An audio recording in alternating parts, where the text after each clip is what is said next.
Right now, I'm asking you to forget everything you knew about flying saucers. Sumerian priests wrote about black meteors. Norwegian fishermen hurled harpoons at ghost ships, while modern pilots spot cubes on radar that shoot straight up at 90 degrees. One video, 5,000 years of discoveries, underground spirals, Martian surprises, and secret photos they'd rather hide. In just a couple of minutes, you'll be looking at the night sky differently. Hello, my friend, you're on the Kurtop channel. They were looking at the sky long before us. If you think the history of UFOs started with flying saucers in the 1940s, you've missed a couple of millennia. Sumerian priests, a second millennium before Christ. They record black meteors changing shape in cuneiform. For them, these are divine signs, but the essence is familiar. Something appears in the sky and there are no words for it. Nuremberg, April 14, 1561. At dawn, residents see an aerial battle.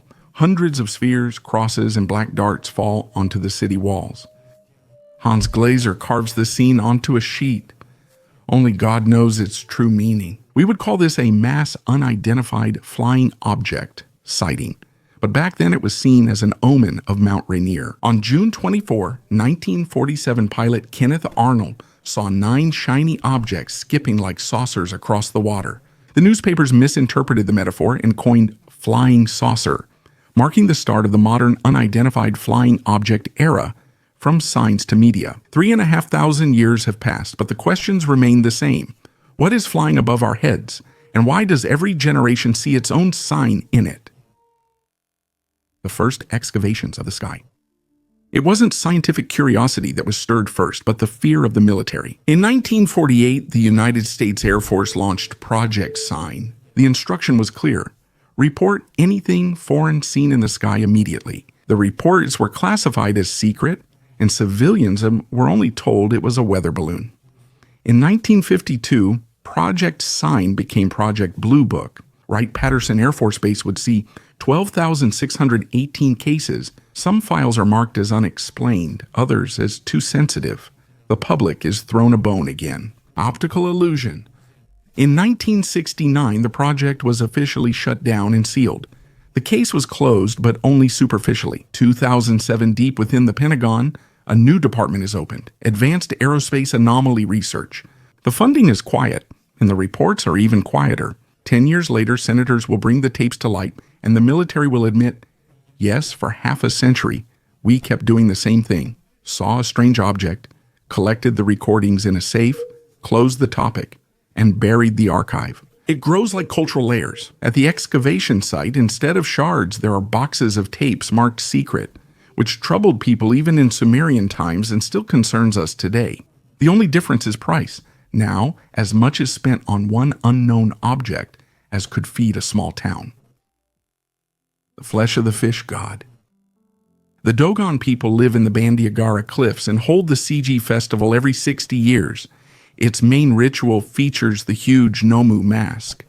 Legend says Nomu, an amphibious being, arrived in a copper egg that thundered into a lake, emerging half human, half fish. Nomu showed people star charts, which indicated that next to the bright Sirius, there is another dark and very heavy star. Astronomers found the white dwarf Sirius B in the 19th century, but the Dogon mentioned it long before telescopes. To ensure his lesson endured, the myth says Nomu shared his flesh, giving people his skin as sacred food. This is why the Dogon still call his power Nyamyanumu. Inside the fish god, they hide long tablets with 2 stars in secret sanctuaries. Scientists still can't figure out whether this knowledge is ancient or a later hint from missionaries. But the Dogon themselves are sure that the copper egg really did come and will return one day, when the time for the next Sigi comes. Unidentified flying object history blends fear, technology, and myth. Let's remember that and move on. A photo that shouldn't exist, August 1990. The Scottish wilderness called Calvine. 2 guys photographing the sunset accidentally capture a diamond-shaped black triangle hovering above the hills. Below, a Harrier military plane seemed to be guarding it. The guys bring the film to a newspaper, which sends it to the Ministry of Defense, and the photo vanishes. 30 years later, in 2022, the photo turns up in a former press officer's closet, pinned to a corkboard, 6 frames sharp with shadow, glare, and a scrap of cloud reflected on the body. The nearby plane provides scale. The object is around 30 meters. The Ministry of Defense gives the classic excuse, it's a fake. But then why is there the archival marking Dreyfus intelligence staff and a stamp saying not for foreign eyes? And why was the photo placed in a secret file if it's fake? Today, this shot is called the best unidentified flying object photo in history. Conspiracy theory fans are sure the British were hiding tests of a black project. Skeptics cite double exposure, but a simple point challenges both sides. If nothing was interesting, the photo wouldn't have been hidden for 30 years. Classified? We only see a piece of paper with a light imprint, and what stood in front of the lens still remains unanswered. Whose vehicle is this, earthly or alien, and why? It showed up in just 6 frames across all unidentified flying object photo history. A new Tutiakin puzzle. September 2024. A team from the Mexican Institute of Physics is installing 4 muon detectors, the cosmic ray X-rays that helped find chambers in Khufu, beneath the Pyramid of the Sun. In 2 months, the devices gather billions of particles to form a 3D shadow of the monument. Rather than a solid monolith, a strange image forms. A dark ribbon descends from the central shaft, makes 3 perfect clockwise turns, and ends in a 10-meter wide round cavity. The passage is about 180 meters long, with the final chamber 48 meters below the pyramid's base. Archaeologists placed the spiral over the upper terrace slab reliefs this way. It turned out that the pattern matches the Salkatli serpent engraved on the southern steps. Was it coincidence, or were multiple versions of the plan made?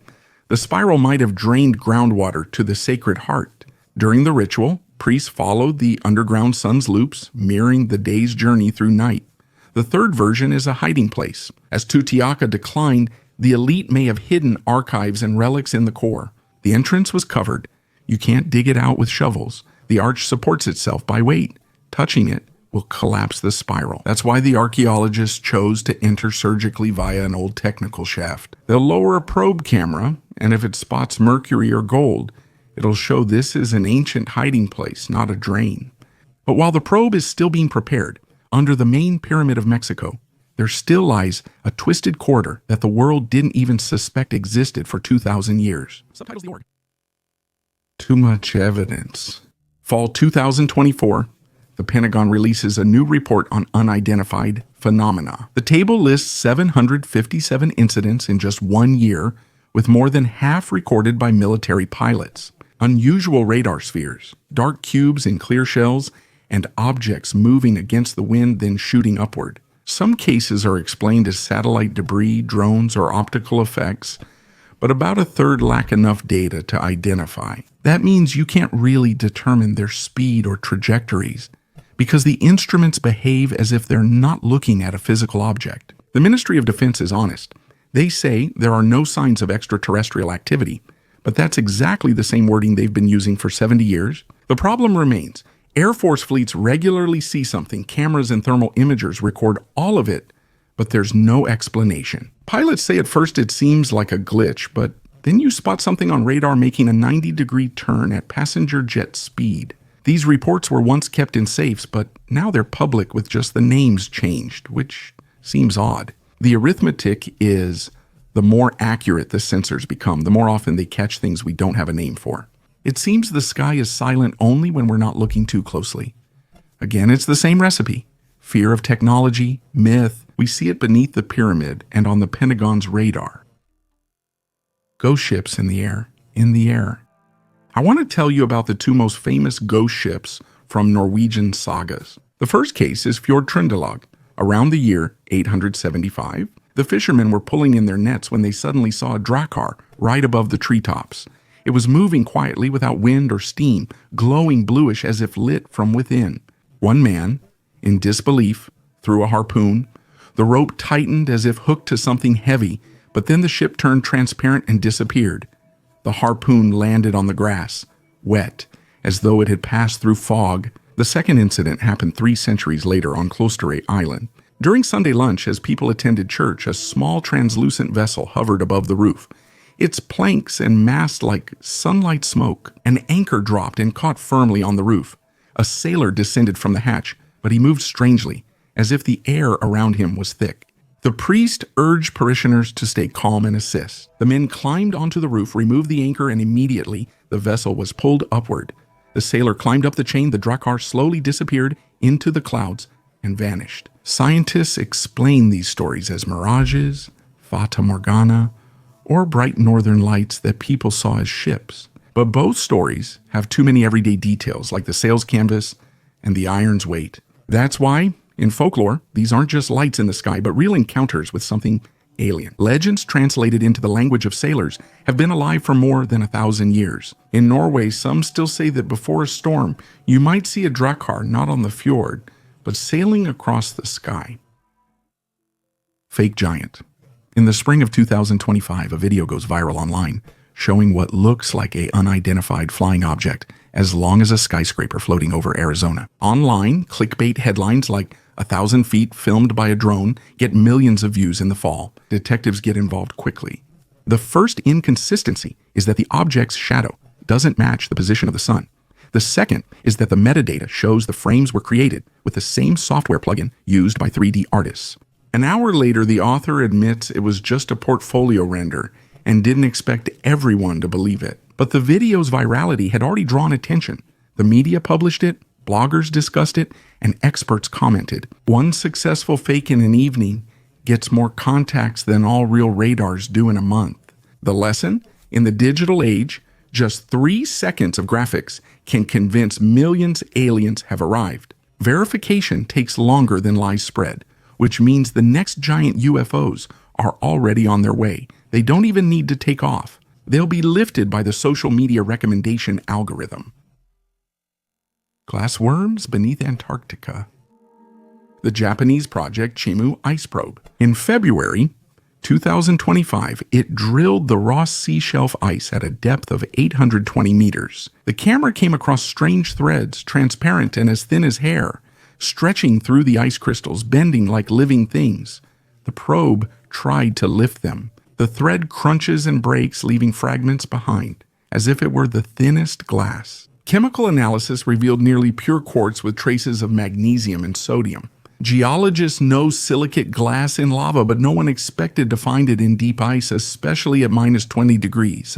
The first theory is subglacial salt lakes. They release silicic acid, which solidifies into fibers, a natural fiber drawing process occurring at sub-zero temperatures. Another theory is that under the thick ice cover, the pressure reaches levels comparable to ocean depths, and the shelf constantly trembles from tides and cracks. In these conditions, dissolved silicon could crystallize into ultra-thin quartz fibers instead of regular grains. Although extremely rare, this natural glassy mineral has a unique feature. Its multi-layered fiber structure has a core and shell of different densities, seemingly designed for light conductivity. In the lab, an optical cable was used with an infrared beam at around 1.3 microns wavelength. This type is used in fiber optics. The light passed through almost without any loss, meaning this cable formed naturally, but it behaves almost like man-made optical fiber. Currently, glass worms are just a geological curiosity, but if a warm hydrothermal vent once existed under the ice, it could have been ideal for hidden biological or technological activity. The team plans a second descent to collect a full sample and check for foreign impurities in the shell, especially if organics or concerning microbial back glow are found.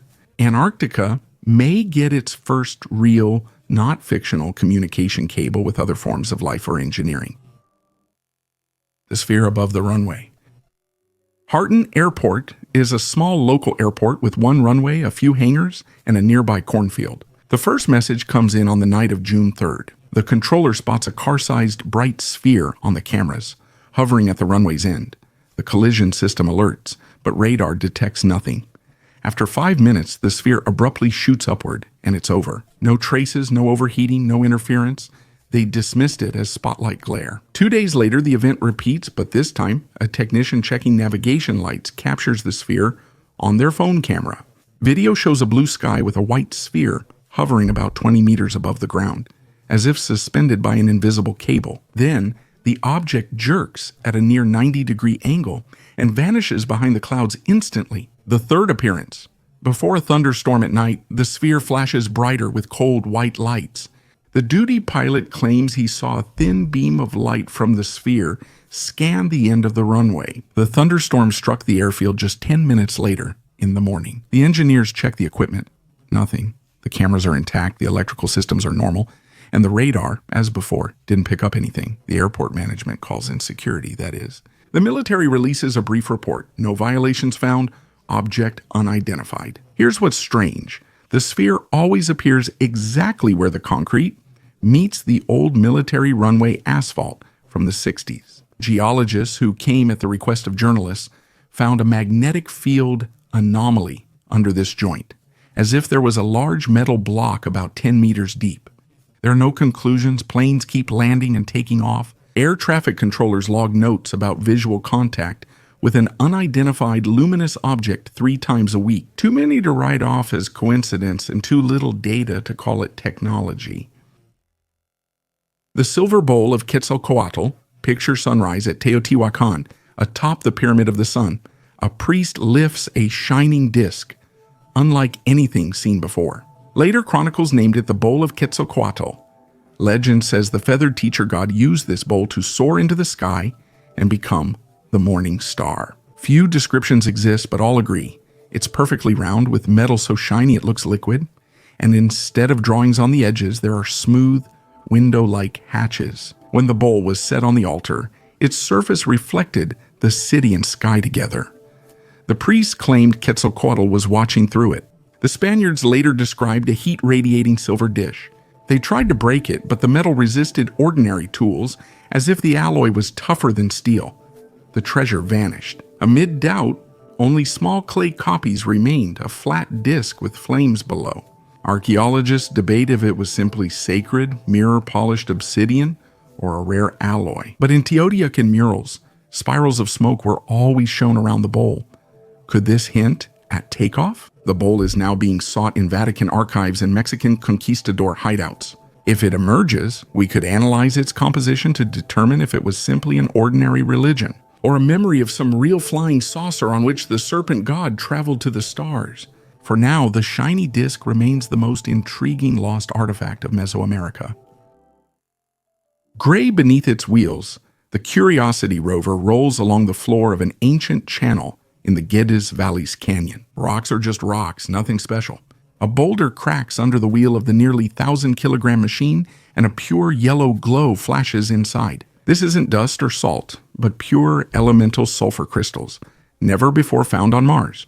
Previously, only sulfur in sulfate form from water contact was known, but pure sulfur forms under unique, almost familiar conditions. It's like someone removed all excess from the rock, a real gift for science from the front line. First of all, sulfur is an important part of the amino acid chain. Without it, there would be no protein on Earth. Secondly, the very fact of its existence breaks previous models of Martian geology. Now the area where such rocks are scattered becomes a priority point. We must drill, observe, and develop new climate scenarios. Stubborn Kenmare. In the Jezero crater, another rover, Perseverance, is working. Its target is a rock nicknamed Kenmare. It appears dull and gray, as if covered in dust, but scientists are interested in what's beneath the crust. A grinding wheel strips the first layer, causing the rocks to break and vibrate so much the tool nearly shuts down. The Mars rover has to work slowly, almost like a jeweler. After cleaning the surface, a mini-lab gets to work. The laser melts a spot, the spectrometer analyzes vapors, the camera captures crystal close-ups, and the findings are surprising. Clay minerals indicate water was present, along with feldspar and notably manganese hydroxide. On Earth, these compounds often signal oxygen and microbial activity. This isn't proof of life yet, but it's strong evidence we should keep searching. Here, some polished powder is already stored in a titanium tube intended for collection and return to Earth on a future Mars sample return mission, if funding continues. Subtitles by Dimitor Zak. Flying chariots. Ancient Indian poems describe flying machines as if it's a report using modern technology. In the Ramayana, Prince Rama ascends into the sky on the Pushpaka Vimana its shining body and glowing windows lifting off vertically like the sun, powered by thought. In the Mahabharata, two Vimanas battle, firing thunderous metal arrows, then leave behind a fiery tail. Later, in the treatise Samarangana Sutradhara, King Bukoja suddenly speaks in almost technical language. In the Vimana, Mercury is placed in an inner chamber around an iron ring. Heating the mercury generates a force that moves the device through the air. Scientists debate whether these texts are based on real memory or poetic metaphor, but notable details include mercury as a working fluid, vertical takeoff, and a heat shield for the passenger. The frescoes at Ellora and Angkor show streamlined capsules with a fire cone beneath, closely resembling a jet stream. Skeptics call it a coincidence, noting the manuscripts are late and could have been forged by alchemists. Mercury has symbolized immortality for Indians. So why do temples show mechanical machines instead of gods on clouds? So far, no archaeologist has found any physical parts of the Vimana, but the legends are still alive. In India, it's said the heavenly chariots will return when people understand the language of Mercury again. Perhaps it's a hint that the technology is still kept somewhere. Baltic Disc 2011. Swedish divers scan the seabed and spot a perfect 60-meter circle with a straight groove extending from it, as if something braked along the seafloor before landing. A photo circulates in the media. An underwater flying saucer, the Millennium Falcon. Tourists book boat trips. Ufologists write books. 2025. A team of geologists takes an underwater LIDAR scan and conducts their own thorough research. The structure is odd, but inside it's regular granite with layers of glacial rocks. It's a boulder moved by ice for 1,000 years, then stuck in the Ilo, leaving a striking alien-like trace. The conclusion can be drawn just like with previous findings. Sometimes a perfect disc is just a stone polished by a glacier, but this particular stone made people dive to the bottom, bring in new equipment, and clearly show how science debunks myths and fakes. The stone remained a stone, and the Baltic got its first underwater geopark. It's not flowing from here.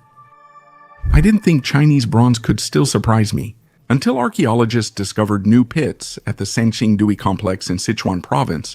In 2023, they started pulling out masks from there that no one had ever seen before. It was a green bronze face about 70 centimeters wide, with narrow eyes, large antenna-like ear flaps, and a thin lipless mouth. The inner surface was coated with cinnabar. Under a microscope, they found calcite dust, as if the mask had been worn near a bright flame or in a sandstorm. Some specimens are covered with the thinnest foil of 99 gold. Sanxingdui is dated to the 13th, 11th centuries before Christ, but the style doesn't resemble Shang, Zhou, or any East Asian cultures at all. The faces are too long and unnaturally proportioned. Chinese archaeologists carefully explain the find, likely masks of ancestral spirits. But in local legends, there's a simpler phrase. When the heavenly gods looked at people, their eyes were twice as long as those of humans. The technique is surprising. The bronze walls are just 3 to 5 millimeters thick and cast as a single seamless piece. In that era, large forms often cracked during casting. The debates continue. The craftsmen either depicted shaman seers or repeatedly copied the appearance of certain visitors from memory. Excavations continue, and scanners reveal more underground layers, where the saucer usually lands. An amazing fact, 4 out of 10 unidentified flying object reports come from the United States. Why there?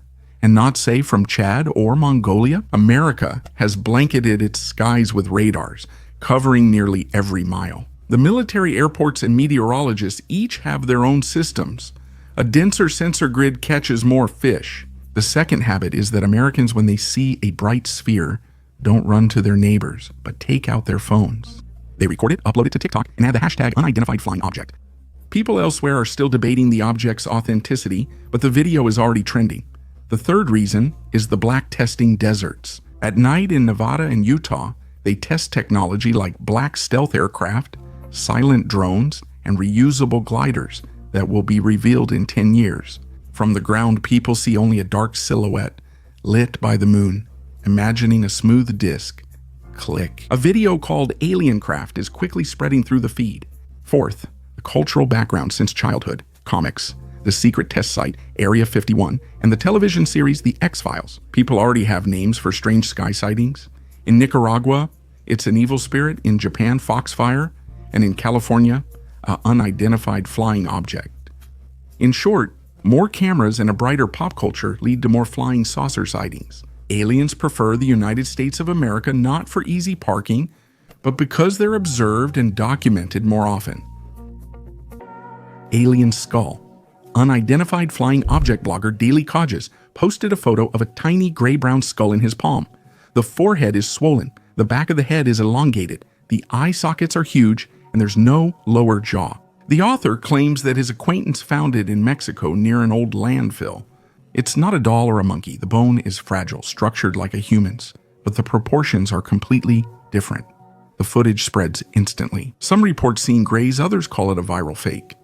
Medical anthropologists have responded. The photo likely shows a baby South American Cody skull fragment. These animals have a large cranial box, and the lower jaw often falls off after decomposition.